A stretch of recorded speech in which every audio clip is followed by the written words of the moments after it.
All right. Hello, everyone, and welcome back to another in our ongoing Rallyware webinar series.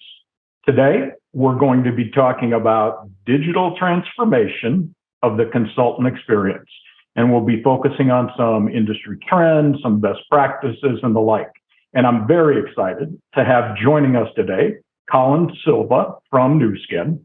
But before we get started, let me just share a few logistics for today.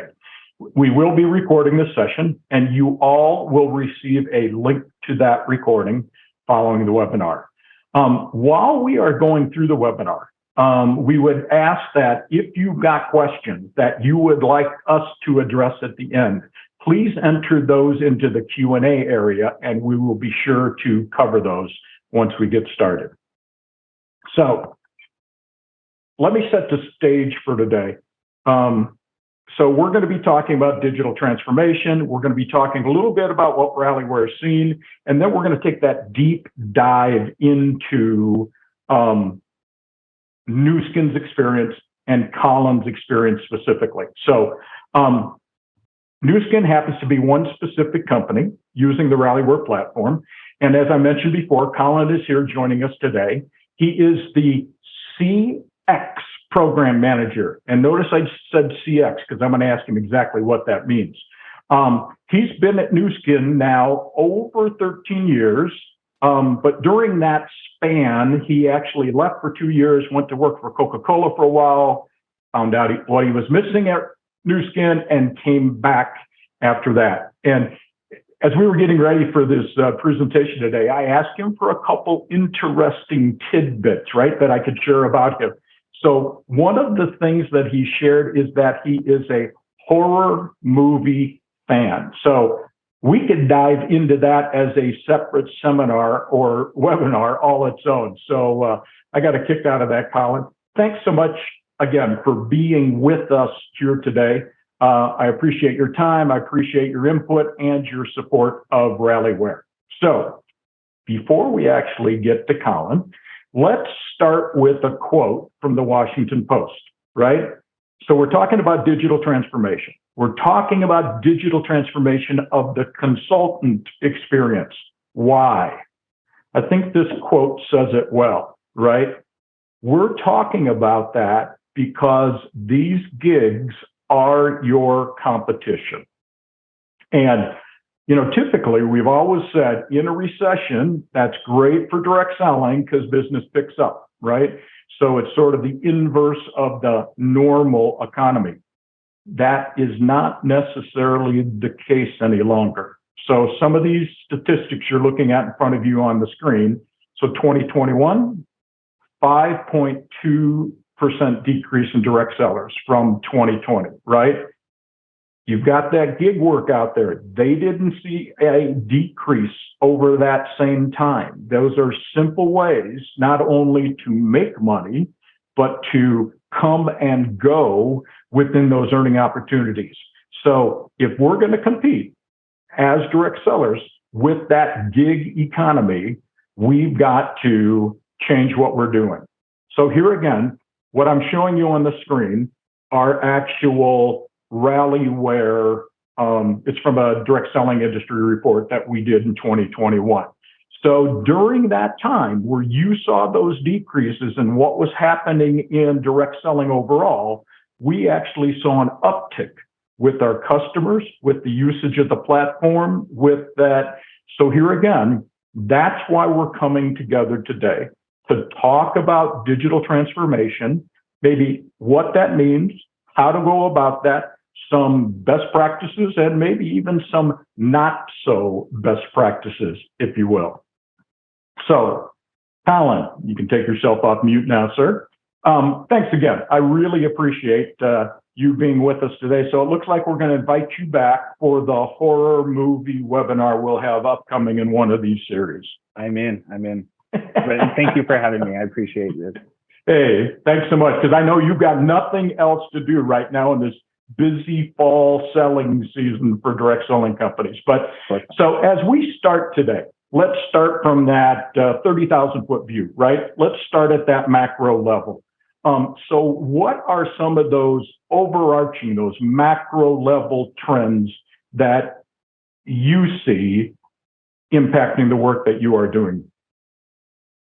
Yeah, there are so many things that are a few of the significant ones that we're really watching. The first is digital connectivity. Really, it all began with a smartphone, and I remember actually sitting with my dad, and he's like, this was years ago. He's like, the smartphone or your phone that you have right now is more computer power than the astronauts had to go to the moon with. And so, I mean, it's just shaping our world and changing things. But now the Internet of Things is really impacting every aspect of our lives. I recently bought some shoes that are connected, and my app constantly tells me I'm slowing down and getting out of breath, and it reassures me I'm not going to die. So that's nice. But here at New Skin, we're in the beauty and wellness space, and we believe that we're just sitting at the cusp of a massive digital transformation in our industry. So then the second point that I wanted to kind of touch on today is the workforce is changing and how we work here. To whoever imagined that we'd be like sitting working at home at the onset of COVID, right? It really just upturned everything for us, right? And so, but now as we return, and the employers and employees actually have to try to find that right balance of remote work versus the office work, right? And so that's just something that we're having to consider now. And then the gig economy, which you talked about, also gives people the ability to rethink how they work, right? So the second point is that just that central principle of flexibility and the way we work and live today, right? And then the third point that I want to touch on is just social commerce, and that's just reshaping how brands engage with customers, right? So the brands are looking for ways to connect more with their consumers, and then consumers on the other side are looking for more authentic, trusted resources for their purchasing recommendations. And so as a direct selling company, we have the infrastructure of those micro and nano influencers in place. And then we just need to be able to help shift this to allow them to become digitally enabled and in this social commerce world. So those are a few of the points that we're really focusing on right now.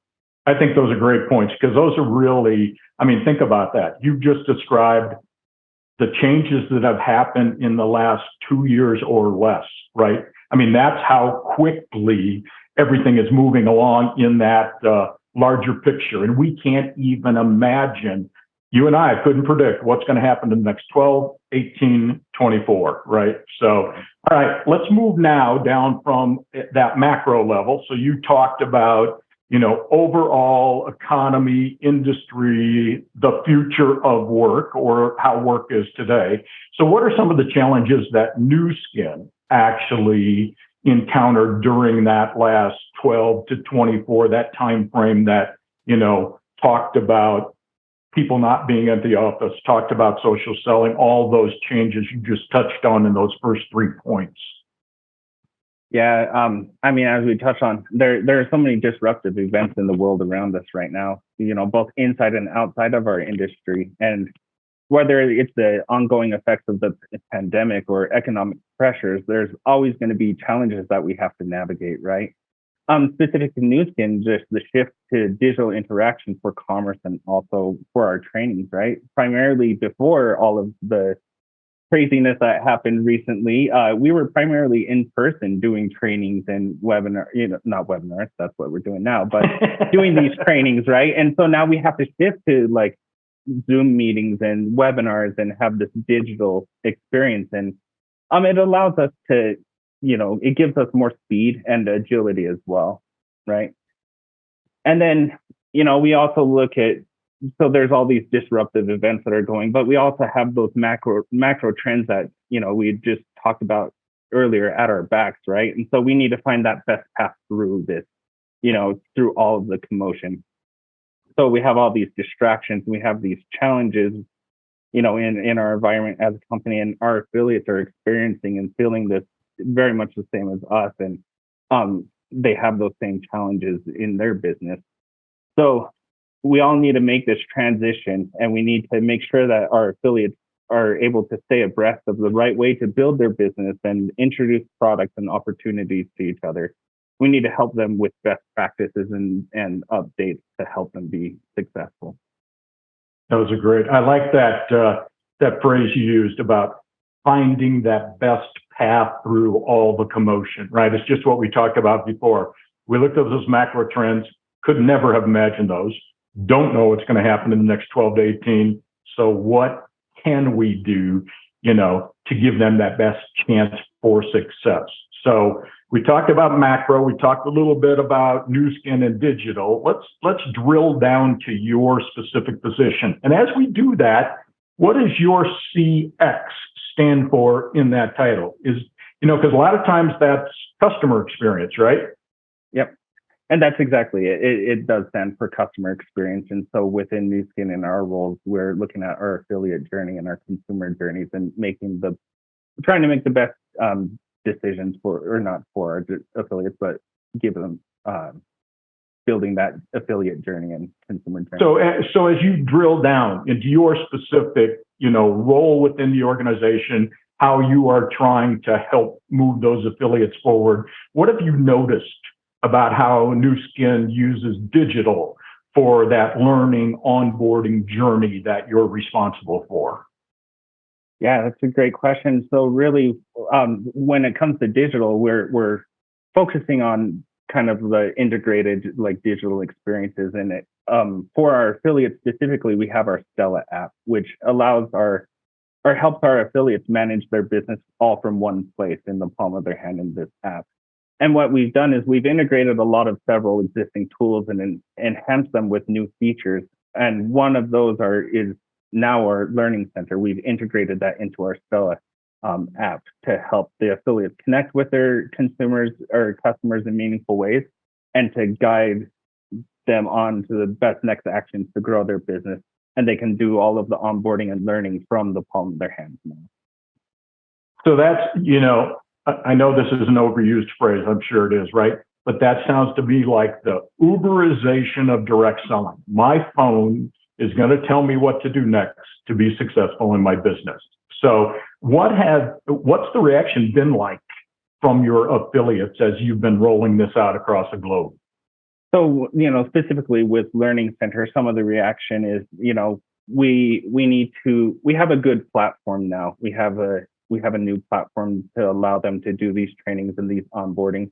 And so some of the feedback is we need to help make these trainings so that they can do it wherever they're at, whether that be like a 90-second video, 10-minute video, how-to guides or those helps or just pure text. That's where we're at now, is to refine the experience to produce more value to help our affiliates along. It also gives us a good platform for those optional and required trainings to easier track those enforced trainings that we need to do to help our affiliates know the best practices and the right and wrong ways of doing business.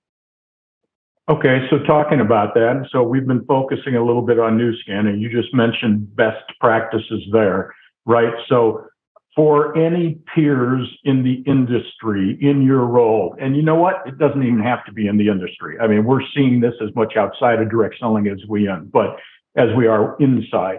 But what advice would you give on the best way to engage, train, enable your affiliates as they move forward? Yeah, I think about this question. It draws me back to Nu Skin, and we have something that all employees are trained on and are aware of called the Nu Skin Way. So the Nu Skin Way is actually made up of 7 tenets that help guide our decisions from in the company. And I believe that 2 of those are actually applicable here. The first one that I think of is being customer obsessed, right? I think that finding the bright spots of your customers and learning what it is that they're doing and figuring out, what is making them successful and trying to organize around that is, it makes your job easier and it allows you to make better decisions, right? But the second point that I want to touch on, which I feel these 2 go hand in hand and are very important, is the principle is called direct and decisive, but within there, we talk about being data driven. And so I look at it, and we're always striving to learn more about what our customers are experiencing and building our experiences based on what we're discovering through these behavioral data and, our data, like our data that we have. And so the principle here that I would recommend to people is listen to what your customers are saying, but also follow the data to help align their perceptions with what really works. When I was in business school, they taught an analogy, or the story that always came up was kind of your Henry Ford example. Is if he had listened strictly and done what his customers wanted, they would have had a better carriage, or maybe better wheels, or produced better feed for the horses so that the horses can go longer. But he really dove down into what the true need was, and it was just a car, right? Like being able to have this automotive, and look at what it's done to the transportation industry. So listen to what your customers are saying, and then let the data help drive that to get to the true pain point or the need of your customer. I like that data driven, and we'll come back to that, I know, later on in this discussion, but I really love that customer obsessed tenet in those 7 principles, right? I'm telling you, folks out there listening today, if you're in a direct selling company, there is nothing that you can do to be successful as much as being customer obsessed. And here again, that customer that you and I are talking about today is that first level of customer, right? It's that independent sales force out there that we are trying to motivate, drive, retain, that kind of thing. I'm going to tack that one up on my wall. So, all right, now let's talk a little bit about the Nu Skin. You call it the Nu Skin Learning Center. So what told you guys that you needed a learning center, or what was the problem out there that, let's say, what was the problem that the learning center actually solves for the company? Yeah, that's a good question. So, we really felt that we had the responsibility to teach our new affiliates, even, some of our experienced affiliates, on like Nu Skin culture, our sustainability efforts that we have, the business opportunity, and of course, like our award-winning beauty and wellness products, right? And so we felt that Learning Center was that platform that would allow us to take on that responsibility, or to give that training out to teach about Nu Skin. So we set this up to help our brand new affiliates on that onboarding experience, and then also to help our experienced affiliates as well. And then, really, Learning Center is also a great tool, which I kind of touched on a little bit before. It's a great tool to help educate the affiliates regarding what constitutes appropriate versus inappropriate business activity, and that's trackable as well. So we focused on some best practices. Let's talk about some not so best, or maybe not exactly that. So stumbling blocks. As the affiliates were exposed to the Learning Center for the first time, what were some of those stumbling blocks or things that slowed them down from that onboarding and education pieces that you were trying to deliver through that? Yeah. So, when it comes to stumbling blocks, I look at it is when you're coming into becoming a new brand affiliate, with every new thing that you take on, there's always that learning curve, right? And so being an affiliate is no different. There's that learning curve. And so Nu Skin wanted to just make sure that when it comes to learning about our company, we're not that stumbling block, but we're actually maybe a help or a staircase to help them get over that learning curve, and to be able to speak compliantly and properly about Nu Skin and who we are. And then compliantly, I don't know. I don't know how else to say it. But yeah, your legal team will love that phrase. I'll tell you. Maybe, yeah. But when it comes to, we have this platform now, and so from the affiliates is the commitment to the time to learn these things, and I think that they'll see the value demonstrated from this. So we started out talking about those macro trends. We started out talking about, the last year, 18 months, how strange it's been. How do you think the Learning Center has helped Nu Skin as a company sort of navigate, or as you said before, find the best path through all of that commotion? Yeah, when it comes to learning and development within Nu Skin, previously and yeah, historically, we didn't actually have like a central location where our affiliates could go to learn, onboarding or whatnot. So there was kind of a disconnect where you would go to learn things. We'd have tool A to teach about this certain thing, and then we'd have tool B to teach about this certain thing, and then here's the website. There's this kind of segmented place. And what Learning Center has done for us is it's quickly becoming that tool where we could bring all of our company produced trainings into one place, and then our affiliates will know I can go to Learning Center to learn X, Y, Z, whatever. Right. So you talked about data driven, right? So what have you been tracking? Have you seen any trends from? Yeah. Go ahead. Yeah. No, that's good. Yeah. So, one of the first things that we set out to do is, as we implemented Learning Center, we also created like a dashboard to track the usage of it. And some of the things that we've noticed is the highest used programs or these courses are the Getting Started program to help with that onboarding. And then we are also seeing people are really going into beauty products to learn more about our products. So I feel like we are meeting that need to some regards and having that onboarding training, and then allowing people to have that central location to learn about products. That's always fun to see what are those features that they like the most, right? Or what are those what are those features they're not paying any attention to? So, hey, I noticed on our attendee list today, we've got a lot of customers that are global in nature. Yeah. In multiple countries, if not dozens of countries around the world.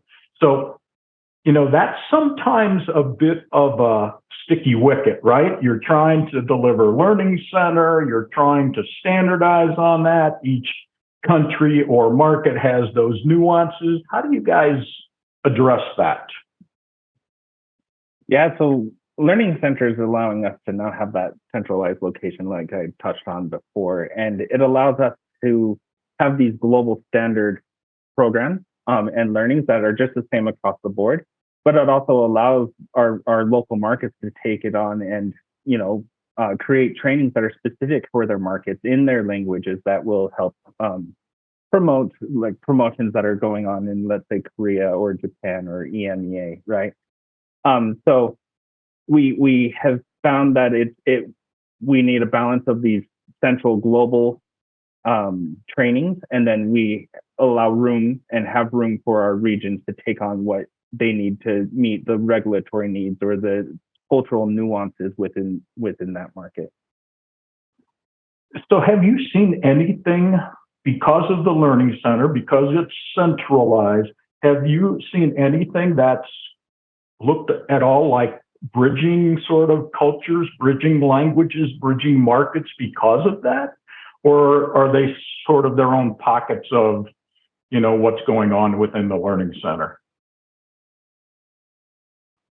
So I look at that and just, we're finding bridges across like I mentioned, with those global centralized trainings. Like it's across the board. This is what we train on. And it does allow for room for those local nuances to be implemented as well. So it is allowing us to scale and have one central Learning Center experience for our affiliates. Good. So you've been using Learning Center for quite a while. I know we're just introducing it into the Stella app right now. So what are some of the things that you've seen over that time that you've been, delivering that to the affiliates around the world? And I know some markets have had it much longer than other markets, that kind of thing, but I'm sure you've seen, some things come about as you've introduced that. Yeah, so we actually now officially have launched Learning Center in all of our markets. So we have this new platform that our markets are able to create that strong learning journey for our affiliates, right? So each of our regions have devoted teams to help making sure that the content is built and that we have this good onboarding process for our affiliates. And learning and development has we that I talked about with the CX role that I'm in, right?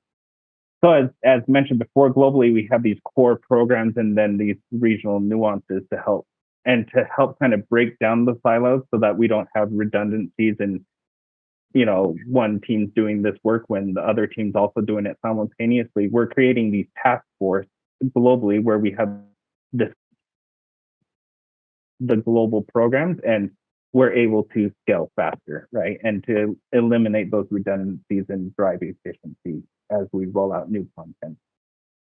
Well, yeah, because those are typically, for something like that, the Learning Center, those are the biggest hurdles, right? It's the content creation, but then the whole content distribution and how that works. So, yeah. Colin, thank you so much for your insights. I'm going to move now. So don't forget, we went from setting the stage, talking about Nu Skin individually, but I'm going to come back to some more Rallyware real world results, right?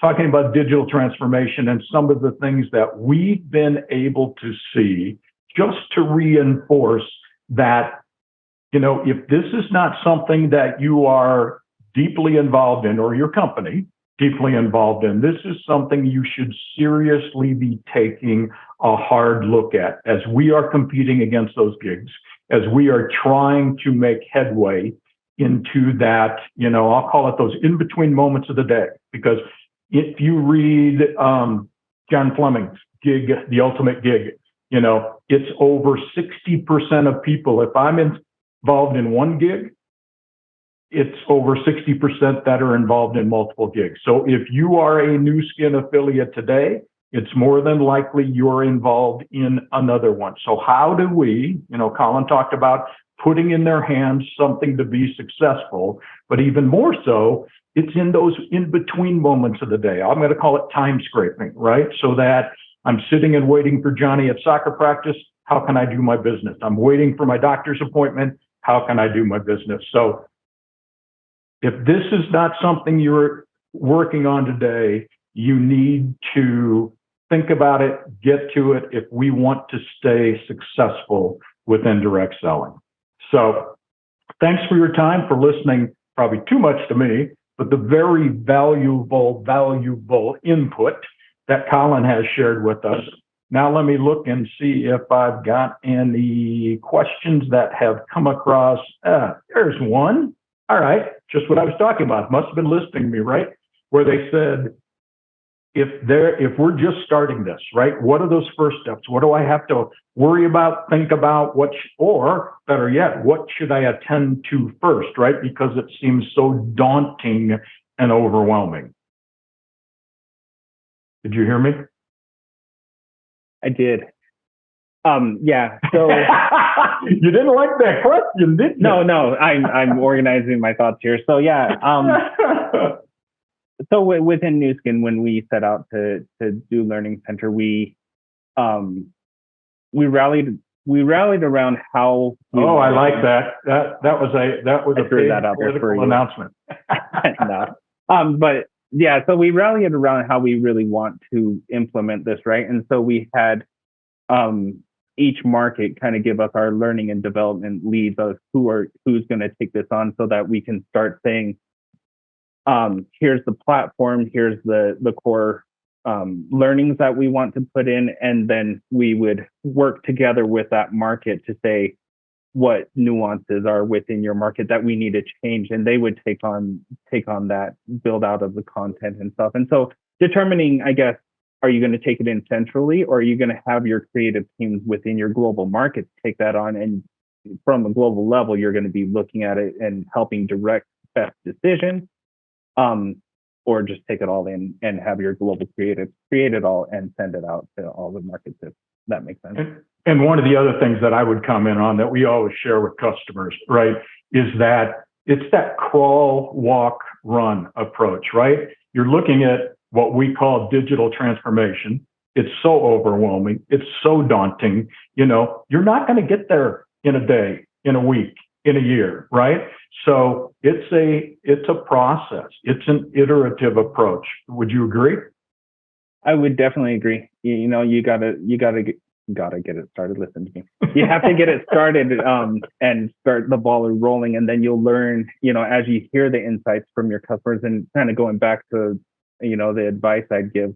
I mean, what are the needs of your customers, and what are those central learnings that your customers are going to need to help make their business, to learn about your company and to learn how to manage their business, etc.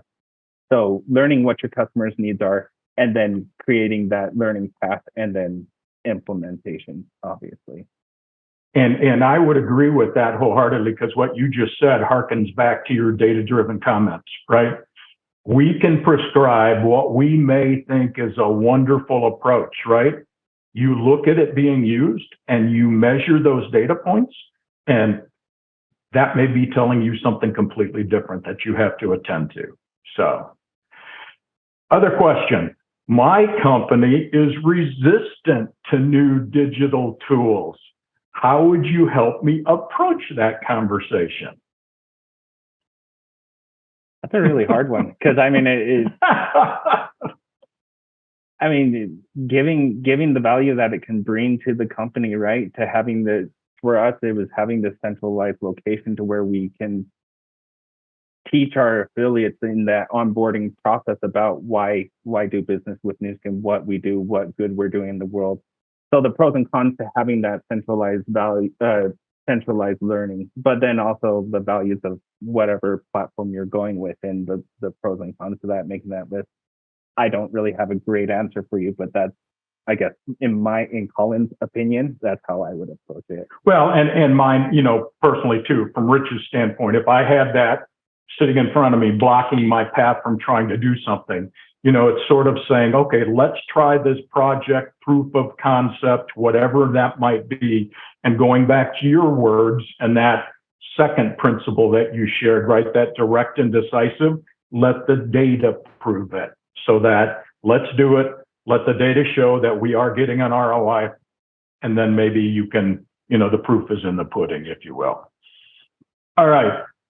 So those are the two questions. I'm going to finish off. You don't know this is coming, so hasn't been checked by legal, so we could get in real trouble here. Just as you sit back as Colin, not as Nu Skin, right? This is your role, and you come through some interesting positions in Nu Skin to get there, which I think really informs your view.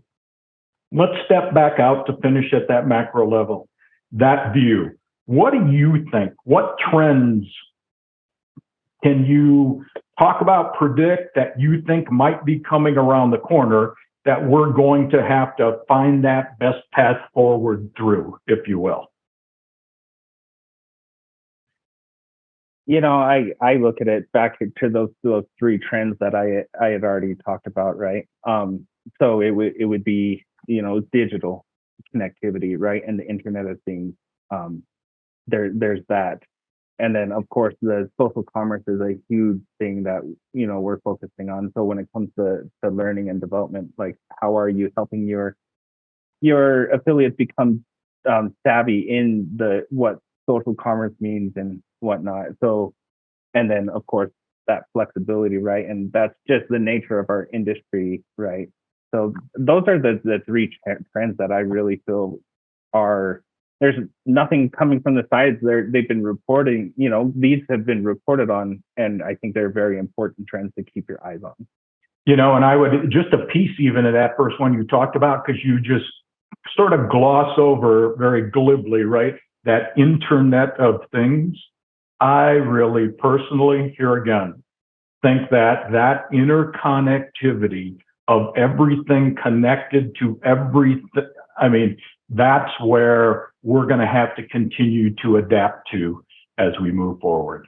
So, Colin, I think we put a nice bow on the top, because we started with those three, we ended with those three. It's a nice package everybody can take home and hopefully use a piece or two out of that. I still like that customer obsessed phrase that you used. We'll all be more successful if we focus on that. So thanks again so much for your time, so much for your valuable insights that you shared. And I'm really looking forward in an upcoming webinar to focus on horror movies with you at some point in time. we'll see if I can sell that to the marketing department, right? I'm so in, yeah.